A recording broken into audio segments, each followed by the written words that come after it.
Hello, and welcome to Taxpayer Alert. I'm Al Segala. I'll be your moderator.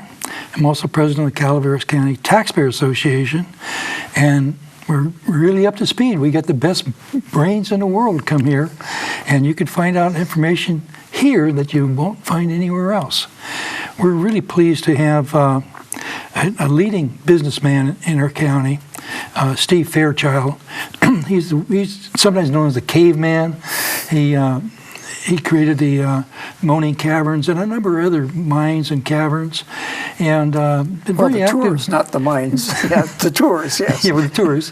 And no, he didn't create the mines. And so Steve has also been active in the business community. He's one of the founders of a Visitors Bureau, and he's past president of the Chamber of Commerce, and he's vice president of the Calaveras County Taxpayer Association. So we really appreciate Steve. Steve, give a little background. You've been a busy boy in your life, and welcome. Absolutely. To stay busy, yeah.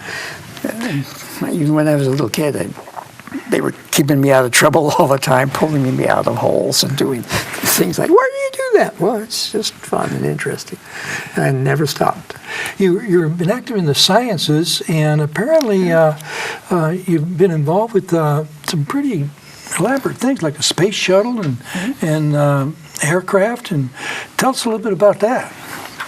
Well, the Apollo 11, the first landing, maybe if you recall, they were coming in for a landing, and it turned out to be not a good place to land, and the computer said no and moved them on. And that computer, I built a lot of it myself, and it was the Lytton L304, which was originally designed to take lots of input from different places in the battlefield. Right. So you can't just have one thing going on. There's a lot of things going on. To have a computer that can handle a lot of different stuff, it's like 20 or 30 or 40 different computers all working at the same time in a little box like that. It's quite a thing. It was difficult to build, but we did. Lytton Data Systems, and it was selected by Margaret Hamilton, who's an absolute genius at programming.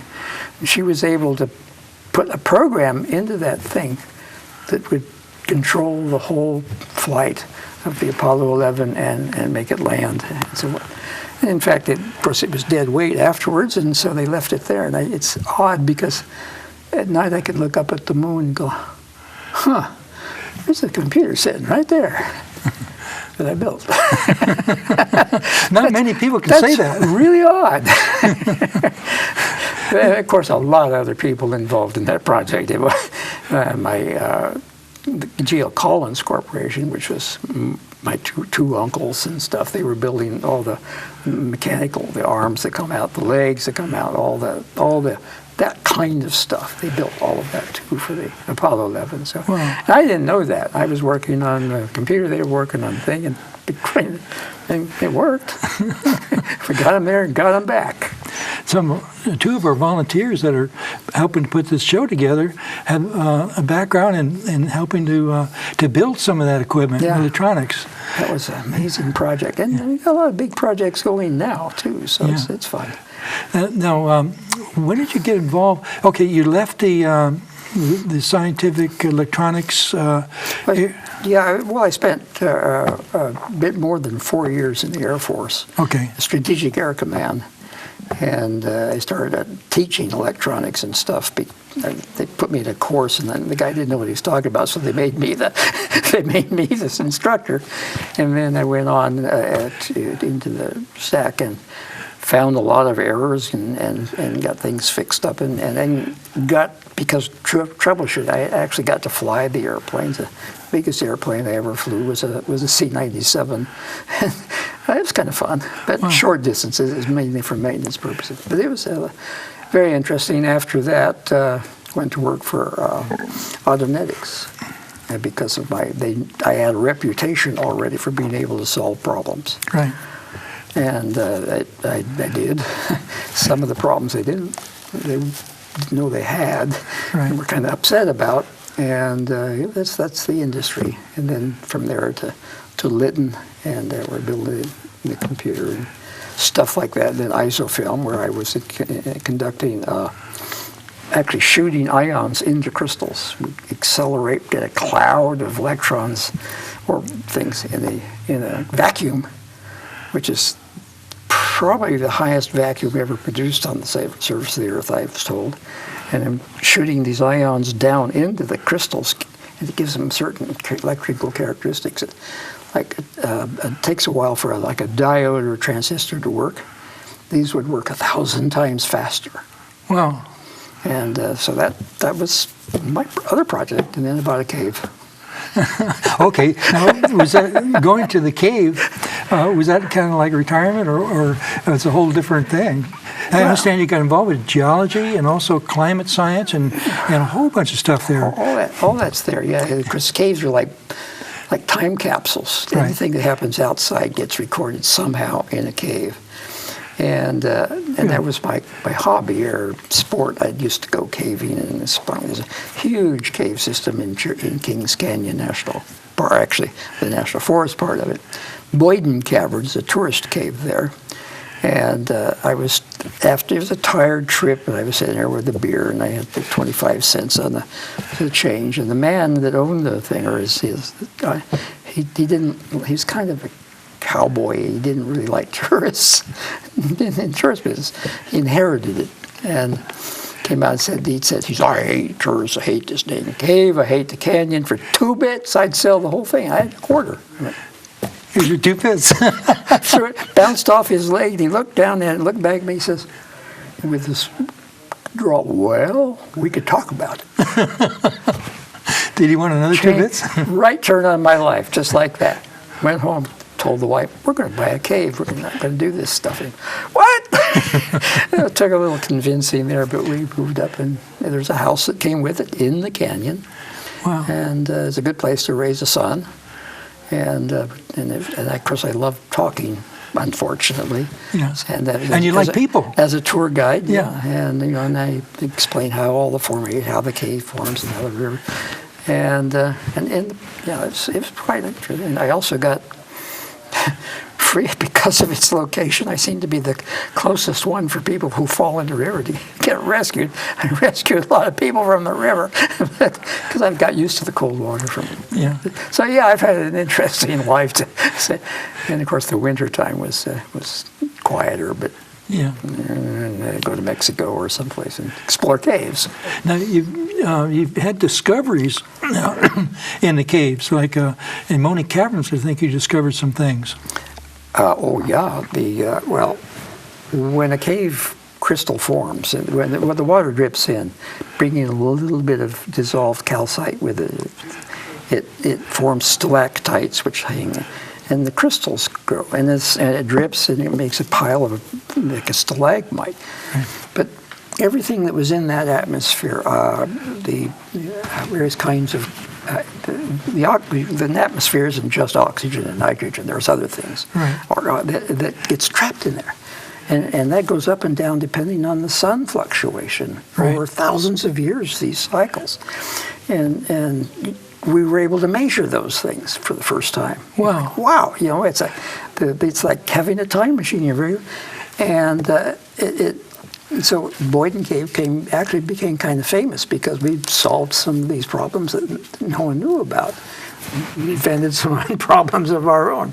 Yeah. And from there, I got a reputation within the National Cave Association, which is it's the organization of people who operate tourist caves. Right. And I would start giving and teaching them how their caves form. Most of them are but didn't know how they made them. Right. And so, and then we got into things like radon, which are isotopes that are in the atmosphere, and whether or not that was dangerous or not, I could show that it was not in those particular cases. But I got a reputation there. Then I became an officer of the international showcase, so all the tourist caves of the world. Right. And I became the president, and just kept on going, So That explains how you brought all the foreigners to Calaveras County to look at explore our caves. Yep. Well, yeah, we did. We hosted them twice. They got hundreds of people from all over the world, and they get, it's kind of interesting because of the language things. I even discovered how to speak, and if you speak very slowly, and the trick is, if you have a foreigner and they're speaking English to you, listen to the accent. Right. Speak back to them with that accent, and they'll get it. Wow. Yeah. So, because they, their A's are ah, and E's are a, yeah.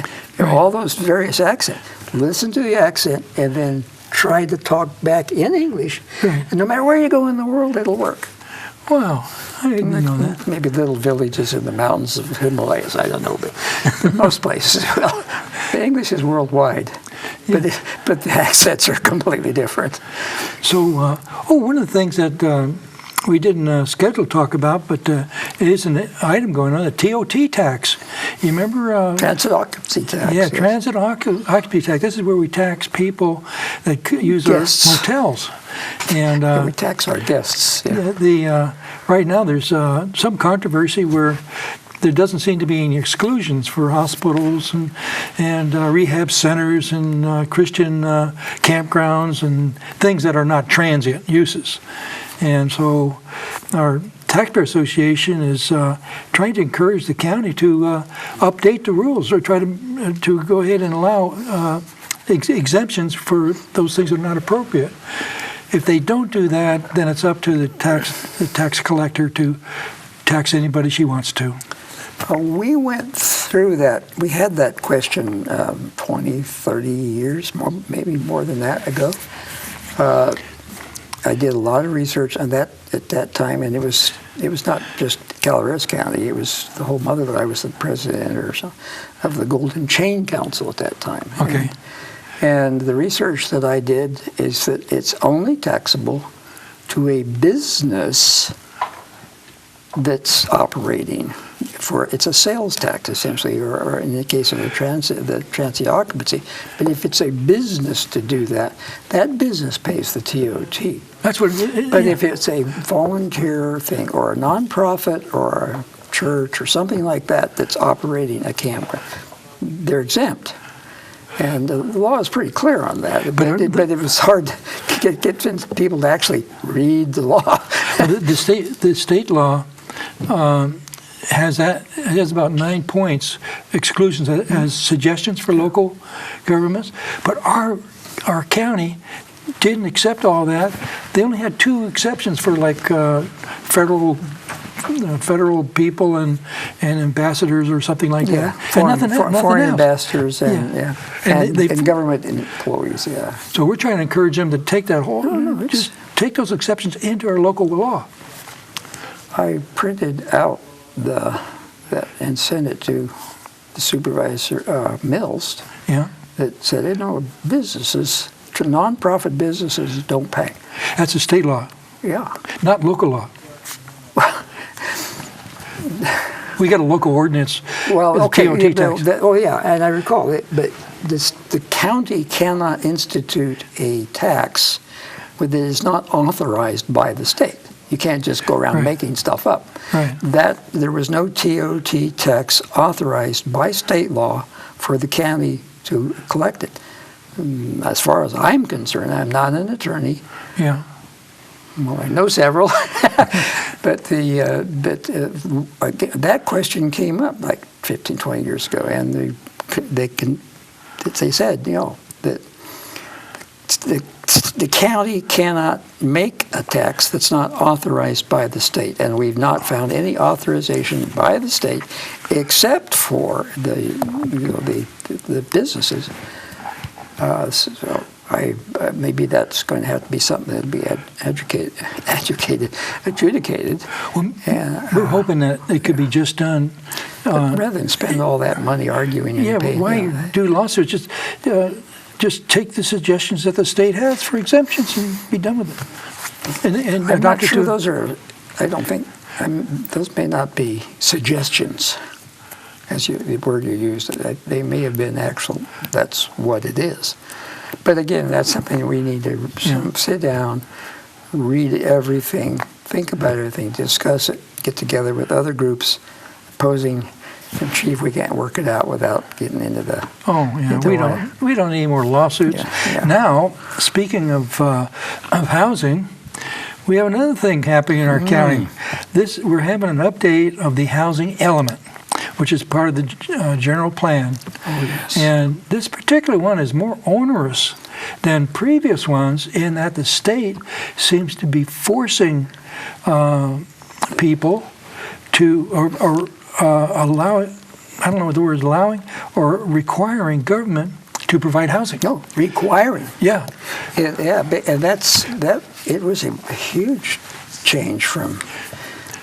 I've never seen anything like it. I don't know. I've talked to people in other states. They've never seen anything like it.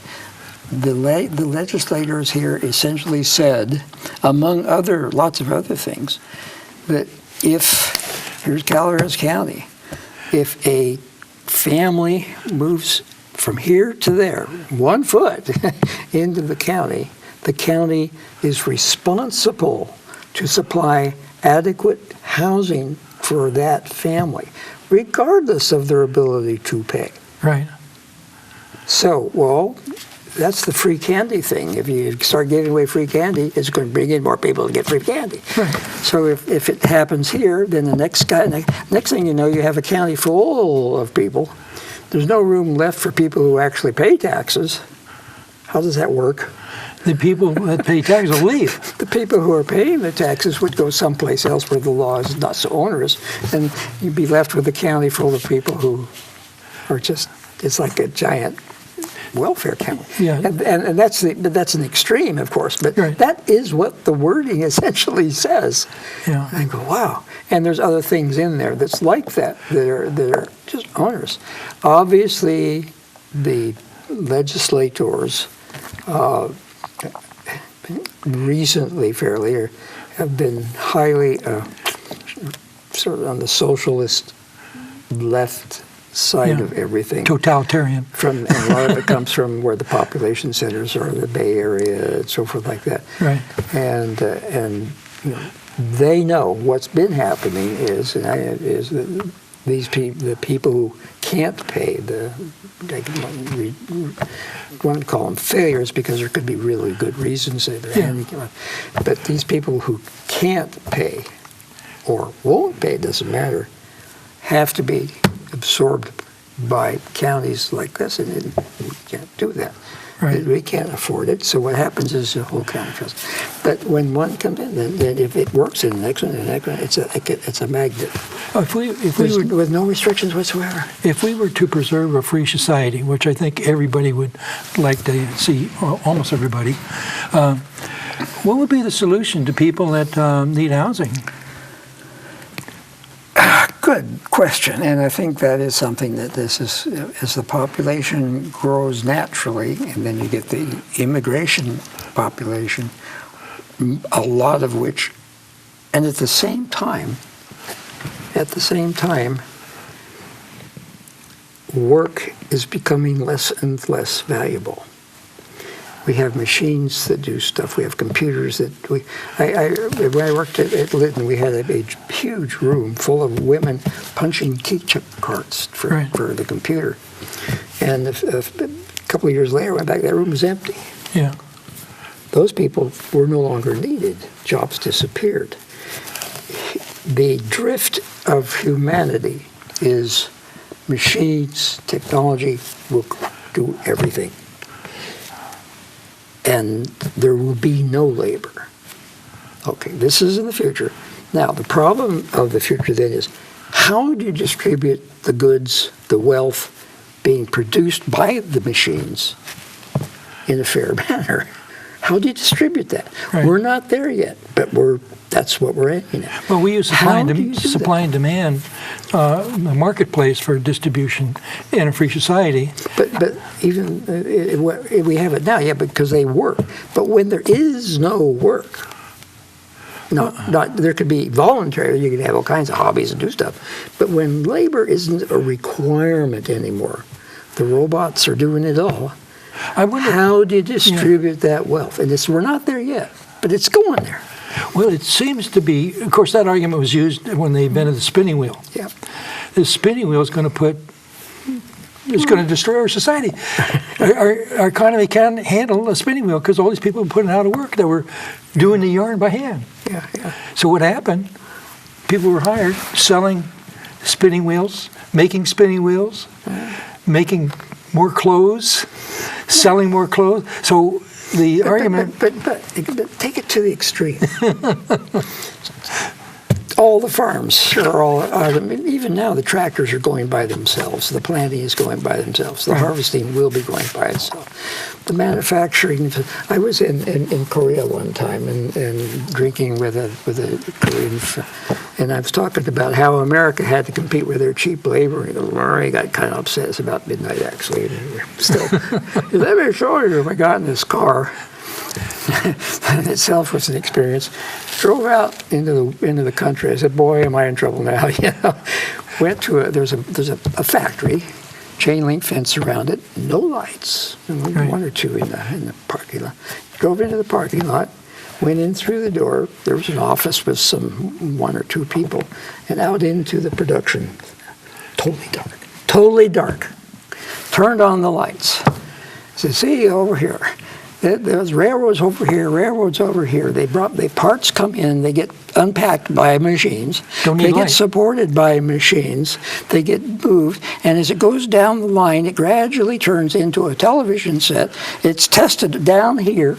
It's put in a box and loaded onto a cart. No human has ever touched that. What do you mean our labor is put? Who made the machine? I actually asked them that. They said the Germans and the Americans, but it does. The point is that Who sold the machine? Yeah, but only once.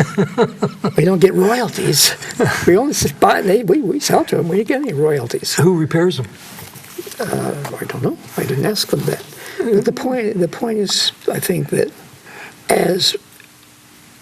sooner or later, labor is going to be pretty much obsolete. How do we deal with that? Would that be 1,000 years from now? No. I'm guessing it's with maybe not our lifetimes, but I think within the lifetimes of my son and my children, their grandchildren maybe. And maybe sooner. Yeah, I'm sure it's already happening because, well, they start shutting down automobile places, not because they're going to put people out of work. It's because they have machines that are doing a better job and more profitable. Well, the machines are not going to help us with the general plan update and the update of the housing element. No, that's okay, so we got distracted slightly. If the purpose of government is to protect the natural rights that people have, which is life, liberty, and property, according to our Constitution, there's no pursuit of happiness in the Constitution. Then it seems government planning needs to be involved. That needs to be a purpose in government planning, which means that the property owner needs to decide what they want to do with their property, and then it becomes a question of their effect on others and on the public. To me, that makes sense. The other way is to shift control from the property owner to the group or the collective or government, and that government decide what the uses of the property would be. This sometimes can work. But if they are compensated for the sale. Yeah. If they take it, it doesn't. No. Taking is not. And that's what often they try. This new law that's coming out essentially putting the requirement to house people who can't afford housing. It's a requirement. Means that either the taxpayers are going to pay for it, Right. or the government's going to have to take something away from people who have stuff to take care of it. Which is Marxist. And that's the problem. And that's what our legislators wrote. That's what's in there. Well, now. Well, we have the schools that maybe have been a little soft on socialism for 50 years, and that could be part of the problem. Okay. We got a good part of the media that is enthusiastic about socialism, to put it mildly. Something for nothing. Yeah. So we got a big job Yeah. on our hands, and it looks like it's a communication problem. Yeah, and the thing is that what they're planning, they can do, but it can never succeed. Right. But it can leave everything in a shambles. And That's what we need to try and stop. right. And the only way we can do that is by knowing what the truth is and then sharing it. Teaching. Teaching. Yeah. It's a teaching project, big one. Yeah, we got to teach people that this Now- you can't give away stuff for free forever. Right. Moving from housing and the general plan to global warming, you've had some experience and some good information about that. The premise is that carbon dioxide is poison, and it's causing global warming. So when you have an increase of carbon dioxide, you're going to follow with the more global warming. The oceans are going to rise. The ice caps are going to melt, and but there's some scientific work on that doesn't support that. I think there were some ice cores. Oh yeah, they're ice cores. Of course, they have as the ice freezes. If there's carbon dioxide that's in the water, it's then trapped in that ice, and you can actually measure the carbon 14, carbon 12, and so forth, Right. and the amount of it. And the interesting thing is that the colder the water, the more CO2 it will hold. Right. Beer, soda pop, you keep it in the refrigerator. Right. You take the lid off of it and set it outside, out comes the CO2. Right. So if you look at the globe, it's a lot of water. Yeah, it is. Okay, and the Earth's orbit is an ellipse. Sometimes it's closer to the sun, sometimes it's farther from the sun. Right. It's also tilted Right. and rotating. Sometimes the northern hemisphere gets warmer than the southern. Sometimes it's the other way around. Right. Those are all normal cycles. Right. All of the graphs and stuff that I've looked at go back for thousands of years. They're all the same. Right. The same cycles going on, and so cycles add to each other and subtract from each other because there's other cycles. Which comes first, the chicken or the egg? You can get eggs without chickens because you can get two birds that are not chickens mate, have an egg that will give a chicken. So obviously the egg comes first before chickens and then chickens. Do the ice cores? But anyway. Do the ice cores prove that there's global warming, and what follows is increase in carbon dioxide? Actually, the cycle doesn't show that. It shows that they're almost exactly related, which is what you would expect.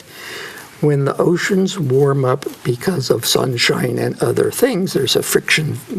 Water actually will heat up when you move it around. Yeah. When you get all of those factors in the water, yes, it will drive out the CO2. So the water warms up, drives out CO2. When now we get into a cycle where the water cools down, it reabsorbs the carbon dioxide back in. We need another half hour. Seashells show that exact cycle.